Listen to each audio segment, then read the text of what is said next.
What's up, everybody?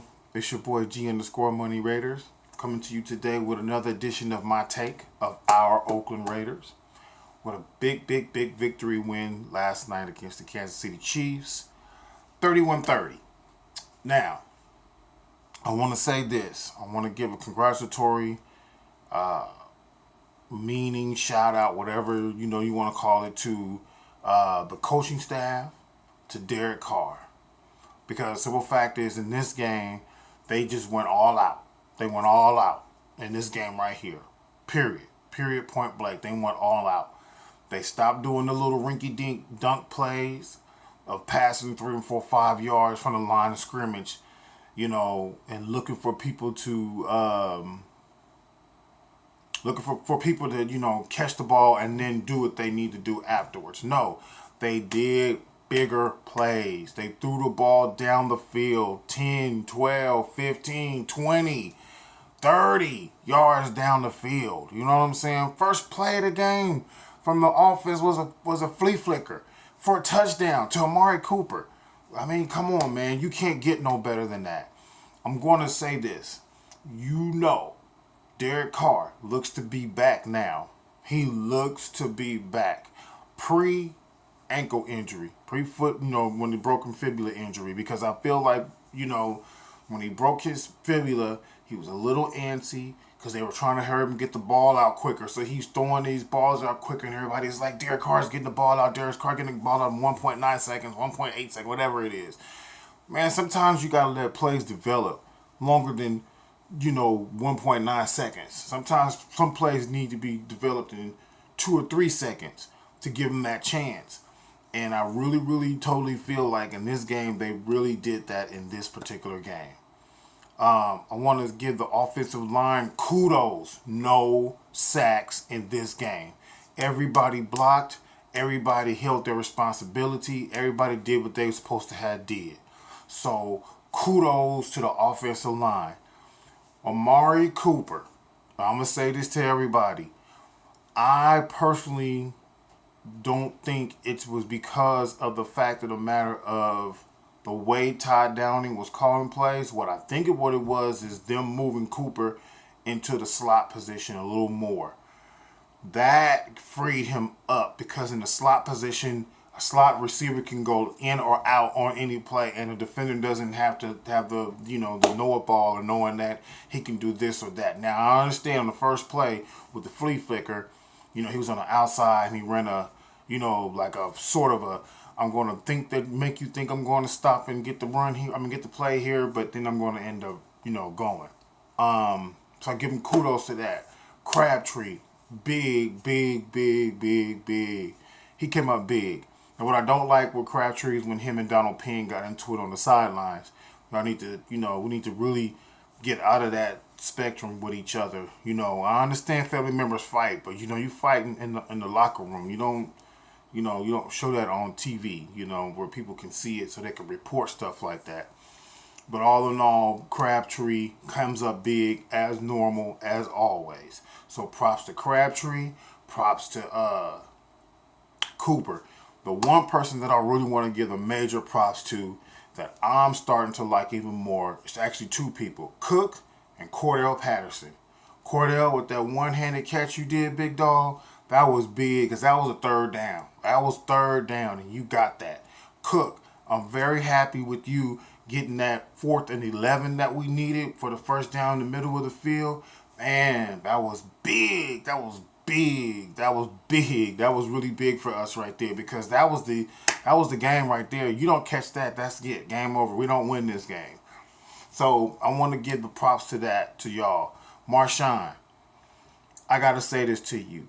I understand you was protecting the quarterback. I really do get it because that's your boy. That's your dog. We need Derek. Derek's been hurt enough, and I totally get it. I don't know whether you were running off the side of the bench. Everybody trying to make it seem like you were running off the side of the bench. Me personally, I think you were coming in because the on the play when Derek got hit, you were coming in because that was part of you trying to be on the next play to come in on. And then you end up running on the field and you got yourself ejected. I know you already feel bad, so I'm not going to make this a big deal about it. I know you do. I can tell by your face, and I can tell by your reaction you were upset with yourself. All in all, Let the big dogs, let the offensive linemen take care of that. Then what you do is you come into the game, and then you can go at Marcus Peterson yourself, and smash your cousin, brother, cousin, whatever he is to you. Smash him in the mouth, get him to understand. Don't do your quarterback like that. So that's my little case on that right there. On to the defense. Now everybody want to sit up here and talk about the defense, the defense, the defense. Look, man, my theory has always been this: long as if your defense can hold another team to under 20 points, your offense, especially if you got an offense with that many weapons that the Raiders have, you should be able to win games. That's just the way I look at it. Okay. But with that being said, the defense, what I don't like is our secondary. David Amerson, Reggie Nelson, you guys are whack. You guys are whack to me. Very, very, very whack. Because so a fact is, Reggie Nelson, you are a free safety. You're not a strong safety. I don't understand why they be having you playing up on the line of scrimmage or around the line of scrimmage. You are not a freaking strong safety. You are not Carl Joseph. Carl Joseph, to me, should be the only one roaming around the line of scrimmage. Okay? Period. You should be back there. Keith McGill, you can't be sitting up there looking at a ball right at you. You can catch the ball and have it in your hands and then knock it up in the air to where the receiver is going to freaking catch it. Now, if you go do all that, you might as well, to me, just have batted the ball forward, you know what I'm saying, or something, batted the ball down and just knocked it down, period. Not try to go for the interception, you miss it, and it bounce off your fingertips. And then the offensive line, the receiver catch the ball. Our secondary has got to make better plays. Our secondary has got to be smarter. Much smarter than what's going on. Now everybody getting on Ken Norton Jr. Ken Norton Jr. calls the plays. Now my thing is this: Ken Norton Jr. calls the plays. What angers me about Ken Norton Jr. is when you're calling third down plays and the freaking play is a 3rd and 6 or 3rd and 7, and you got your freaking cornerbacks lined up 5 yards off the receivers. That's what pisses me off. Why do you got them lined up off the receivers? Third down, when you got 3rd and long, you should be pressing up on the receivers to make it harder for the quarterback to be on, let's say, get the balls to the receivers on these open freaking plays, man. Because the simple fact is, that's the problem. I think in the end, when the Raiders did get the sack with Khalil Mack and Danico Autry to get the ball back in that fourth quarter after the Raiders had the ball and punted the ball away, which made me scared because it was 4 minutes left. And I'm like, oh my God, we going to rely on the defense on this one. But in the end, I think Del Rio started making the calls because Del Rio was like, get these guys up. Start putting the pressure on the receiver, on the DBs. I can't believe it that, you let 2 plays. You always talk about don't let nobody go over on the top of you. Don't let the deep plays. Don't let the deep plays. You had two deep plays happen to you. One with Hill. Emerson, you just got flat out beat. The second one, Keith McGill, you should have had that interception and you let that shit go right through your hands. I don't understand that. I don't get it. So to me, that's Chuck Pagano, who, or whatever it is, the Pagano brother, whatever the defensive assistant defensive coordinator is. He's the one who takes care of the secondary. So to me, it's either they're not communicating with each other back there, they're not talking with each other back there, or they're not understanding their roles as what they're supposed to do on defense in the secondary. Because David Amerson, you got beat. I don't understand. You was almost 10 yards off a Hill, and he still ran past you. My deal is man, learn how to get up and jam. And the whole deal is you need to have somebody over the top for somebody like that, period.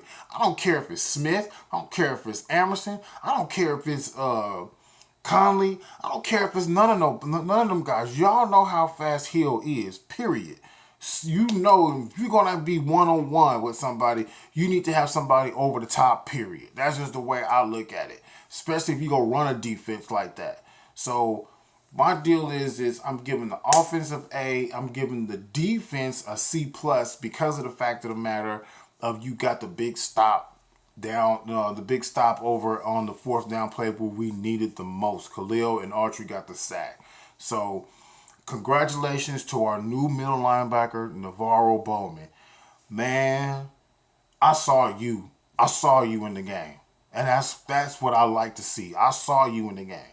Now it makes me feel like I can't wait to where I see Corey James getting healthy, you, Corey James, and let's say Markel Lee get in this linebacking core. And let's see what this linebacking core can really be like. Because the simple fact is, with your knowledge and you teaching those two young cats what they should do and where they should be at and where they should be lined up at, it's going to make a big difference as far as run stoppage to me.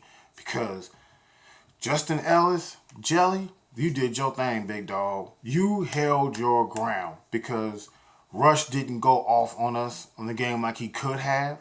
He only had, 90-something yards or 80-something yards rushing, which is wonderful because he only had one play where he got open, and that was due to the fact that it was on a third down, and what was the name, Borrow or number 50, got blocked again by, this time, a fullback, of getting himself caught up on the fullback instead of using his leverage, his arm leverage to, dictate which way the running back should be going. So he got caught up again, Monroe, number 50. You can't allow that to happen if you're trying to make a play.